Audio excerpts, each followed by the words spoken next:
دا بره په دې سکرین چې تاسو تصویر کوم وینئ دانیال ورپدادا د تخبای علاقې سره تعلق ساتي چې نن سبا د سوشل میډیا زینت جوړ شوی دی. هر یو سړی د لایک او د فالو دپاره په ده باندې ویډیوګانې کوي چې یاره څوک وایي دای جنازه ده، څوک وایي دی جیل کې دی، څوک وایي دی کور ته راغلی دی.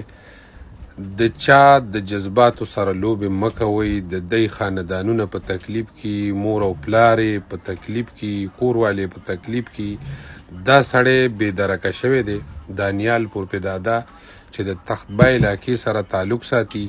د د مړ ژوندي هیڅ پته نه لګي او چې کله ما سره د کور د خلکو رابطه ده نو چې کله د ده څه پته ولګېده زه به پې هم ویډیو وکړم، تاسو پې بیا هم ویډیوګانې وکئ. خو په الحال د دې سړي هیڅ پته نه لګي. نو د الله خاطر وکئ، د یو دوو فالوورو دپاره، د یو دوو لایکو دپاره خپل اکاونټونه په دې خلکو باندې مه چلوئ.